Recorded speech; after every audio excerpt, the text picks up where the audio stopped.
They never thought meat could be so terrifying, at least that was the only explanation the war councils of 12 galaxies could come up with. The Zyrek Collective, whose warriors were born in molten pits, had watched a single human soldier hold a position against a battalion of their elite. The soldier had been wounded, outnumbered, and trapped. He should have surrendered, he should have begged for mercy. Instead, he laughed. Then, with no reinforcements, no supplies, and nothing but a rifle that had already run dry, he charged them, combat knife clenched between his teeth. The Massacon Imperium, whose insected legions had devoured entire planets, once attempted to consume Earth, as they had 1,000 worlds before. The humans did not just resist, they fought with an enthusiasm the Massacon had never encountered. While other species screamed as they were overrun, the humans recorded everything, analyzing weak points, adapting weapons mid-battle. The Mikora Queen, a creature older than some stars, barely escaped with her life when human orbital strikes reached into her supposedly unassailable hive ship. No one had ever tried something so reckless, no one had ever survived attempting it. The Yard Dominion masters of biotechnological warfare had engineered a plague to wipe humanity from existence without ever having to fire a single shot. The humans had been expected to collapse their cities, emptying in a matter of weeks. Instead, the first infected humans simply shrugged down the handful of over-the-counter medicine and went to work. The plague mutated. As expected, the humans did too. They didn't just survive, they got stronger.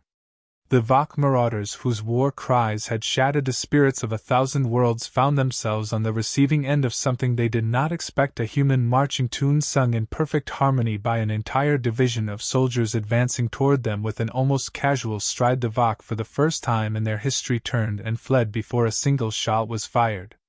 The Syndicate of 12, the most powerful conglomerate in the known universe, tried to enslave them. It was a standard operation: economic strangulation, controlled dependencies, and engineered social collapse. The humans did something unprecedented. They not only rejected the Syndicate's offers, but they also fought back with a concept so foreign, so utterly baffling, that not even the most advanced artificial intelligences could comprehend it at first. Memes, entire propaganda campaigns dismantled within hours, psychological warfare countered by absurdity. The Syndicate abandoned Earth, confused, frustrated, and most of all scared. Then there were the Cax, war-born, a species bred for nothing but battle. They landed on Earth expecting resistance. What they did not expect was the human pastime known as sports. The first Cax shock troops landed during what the humans called a rugby match. They saw bodies slam into each other, men bleeding, breaking bones, and continuing the game with wild grins on their faces. The Cax general, upon witnessing this, made a decision that changed the fate of his species forever: retreat. The reports circulated, the analyses were conducted, the results were clear. It was not their technology, it was not their numbers, it was not even their weapons, it was them. Humans did not surrender when they should, humans did not die when they were supposed to, humans did not break when all logic dictated they would. The apex predators of 12 galaxies met in secret. Their warlords and kings, their emperors and generals gathered to discuss the one species that defied everything they understood about war. And in the end they all reached the same conclusion: they would never set foot on Earth again. The declaration was absolute: no fleets would be sent, no invasions would be attempted, no covert operations, no genetic experiments, no more surveillance. Earth was to be left alone, and its people were to be avoided at all costs. And yet there was always one who refused to listen.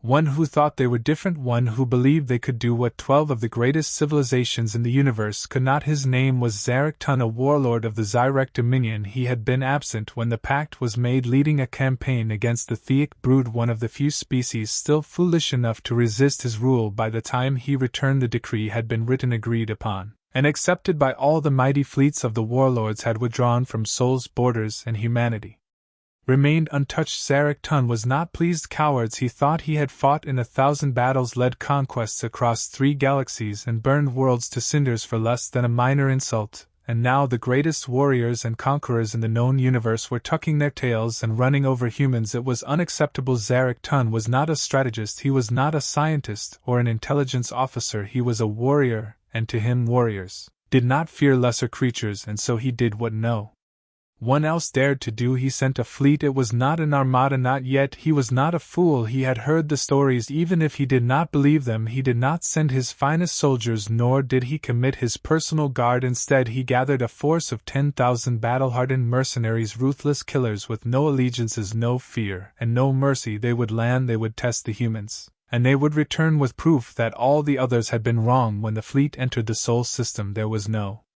human response, no planetary defense systems activated, no fleets rose to meet them. Earth remained as still as it had always been, a blue marble spinning in the void. The mercenaries laughed. This is the species they fear, one of them sneered as they descended through the atmosphere. They probably don't even know we're here, another muttered. Zarek listened but said nothing. He would see for himself. The dropships landed in a sprawling city, their engines kicking up dust and sending debris flying through the streets. Their scanners detected no heavy artillery, no plasma turrets, no hidden snipers. And then they saw them, humans, thousands of them, standing in the streets staring at the alien invaders as if they were an unexpected delivery. For a moment the mercenaries hesitated. There was no panic, no screams, no desperate attempts to flee. The humans simply watched. Then one of them, a man wearing what appeared to be a uniform of some kind, raised a hand. Hey, Zarek frowned. He did not speak the human language, but his translation systems picked it up instantly. Hey, he repeated. The human nodded. Yeah, hey. He gestured at the mercenaries. You guys lost or something? One of Zarek soldiers stepped forward, raising his plasma rifle. Silence. Meet. This world belongs to us now. The human sighed. Man, I was hoping for a day off.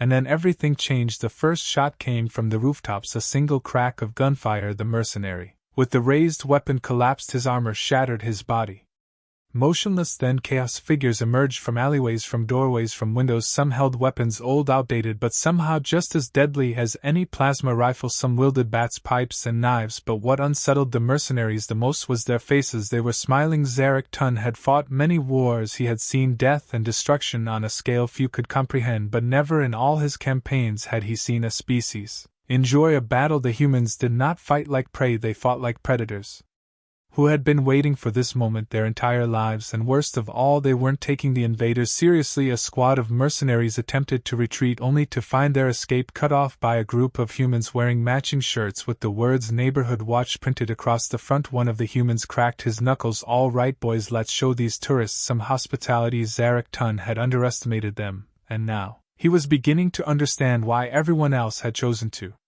stay away. His comms exploded with panicked reports. The humans are everywhere. One of his officers shouted, they're flanking us from all sides. Another voice barked, how did they get there so fast? Zarek had fought in wars across 100 worlds. He had led planetary sieges, commanded fleets that blackened the skies, broken the will of species considered unbreakable. Never in his career had he encountered anything as bewildering as this. The humans weren't fighting like a standard military force.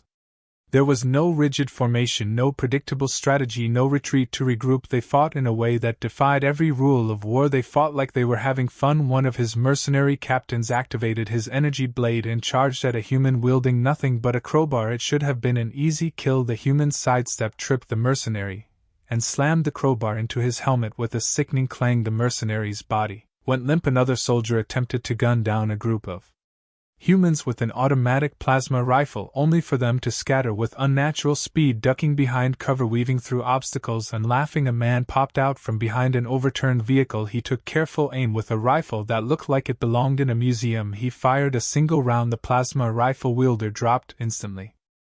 Zarek forces were better armed, better armored, and vastly more experienced in warfare. It didn't matter, the humans adapted too quickly. One squad attempted to fall back only to find themselves boxed in by what seemed to be a group of civilians. An older man with graying hair casually adjusted his cap.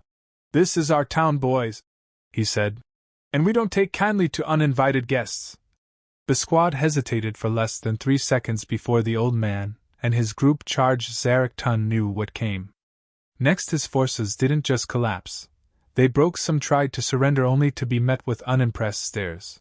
"Buddy, you invaded us," a human said. "Surrender doesn't really work that way." Others abandoned their weapons and ran. Zarek barely managed to activate his personal shield before something struck his shoulder. He turned to see a human holding a thrown rock. His energy shield, designed to deflect high-powered laser blasts, shorted out immediately. The human grinned. "Science, baby." Zarek activated his emergency beacon, signaling for extraction. Before he could bark an order, he felt a sharp pressure at his neck. A human had a knife to his throat, covered in dirt and engine grease. The human smirked. "Nice invasion," he said. "Real professional, bet you worked real hard on it." Zarek had no words. The human patted him on the shoulder. "We're going to let you go, not because we have to, but because we want to." Humiliated Zarakton took the message to heart. Moments later, the sky filled with his retreating fleet. The humans watched them go, barely winded. Think they'll warn the others? One asked. Oh, they definitely will. Another grinned. In his command chamber, Zarakton reviewed the battle logs over and over. There was no hidden strategy, no advanced technology. Just a species that didn't break, surrender, or fear the impossible. He finally understood why 12 galaxies had left Earth alone. He had defied that order, and he had paid the price. He activated the fleet-wide comms, his voice heavy. Effective immediately. Earth is forbidden. No Dominion forces will approach its borders. No fleets will cross into its system. No operations will be conducted against the humans. No one protested. His warriors had seen the truth. Humanity was not prey. Humanity was not to be conquered. Humanity was to be avoided. The war councils of 12 galaxies amended their declaration. The greatest warlords, the most feared empires, every single one of them agreed to a simple rule: stay away from Earth. Meanwhile, on Earth, life went on. The streets were cleaned, the damage repaired, and the whole invasion written off as an inconvenience. At a small diner, 2 men sipped coffee. So those guys really thought they could take over? One asked. Guess so, his friend replied. The man nodded. Well, good for them for trying, I guess. They laughed, then went back to talking about sports. The universe had finally learned what should have been obvious from the start. There was no greater nightmare than picking a fight with a species that enjoyed the struggle.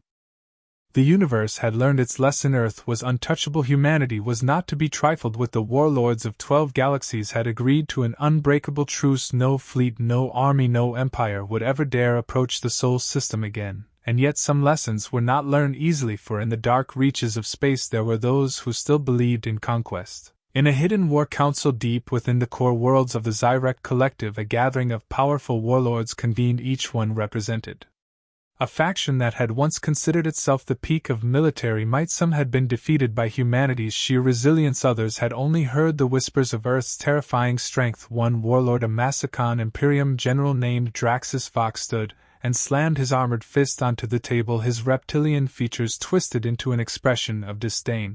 Are we truly to live in fear of these creatures? He growled. Are we to cower in the shadows while they claim dominance over a galaxy they do not even seek to rule? A murmur of agreement rippled through the War Council, but another voice cut through the chamber like a blade. They are not invincible.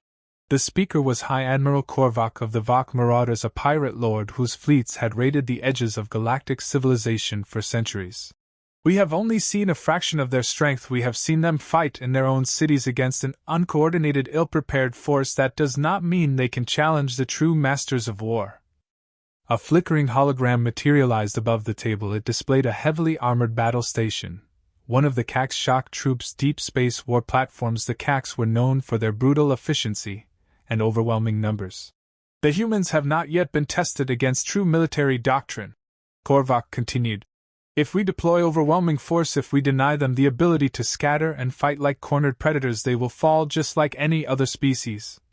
His words resonated with many in the room. They had spent decades, centuries, dominating lesser civilizations. The thought that a single backwater planet could instill such terror among the warlords was unacceptable, and so the coalition of reckoning was born. Unlike the reckless invasion of Zarakton, this assault was methodical, calculated, and designed for total domination. The coalition amassed an armada unlike anything the galaxy had ever seen: hundreds of warships, legions of soldiers, and fleets of planetary bombardment drones set course for Earth. The first sign of trouble came when Earth's deep space sensors detected the incoming force. Unlike before, where Earth had been taken by surprise, this time they were prepared. The UNSC Fleet Command immediately scrambled its defensive squadrons. Unlike the vast war fleets of the galactic warlords, Earth's military was smaller, leaner, but far more advanced than most outsiders realized. As the coalition armada reached the outer edges of the Sol system, they broadcast a single message to Earth: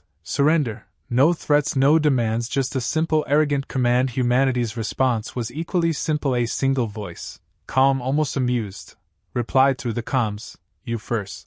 The coalition's plan was clear: blockade the planet, sever its supply chains, and grind down humanity's resistance until they had no choice but to capitulate. It had worked on countless other species before, but Earth was not like other species. The first mistake the warlords made was assuming that humanity would fight Defensively, as their blockade formed, the humans launched a counterattack unlike anything the warlords had ever seen. Strike craft, drones, and cyber warfare suites disrupted their communications and targeting systems. Within minutes, the CAC's shock troops found their battle algorithms scrambled. The Vok Marauders' fast attack ships were ambushed in the asteroid belt by human stealth cruisers using outdated ballistic weaponry that somehow tore through their hulls, and then humanity did something truly insane. They'd boarded the enemy's ships. Coalition soldiers expected firefights, resistance, a desperate struggle for survival. What they got instead were smiling, laughing humans who fought like demons in close quarters. They used old-fashioned slug throwers, knives, and even their bare fists. They hacked into the ship's systems, mid-battle, turning the Coalition's own weapons against them. One Coalition battleship commander watched in horror as security footage showed a single human engineer taking down an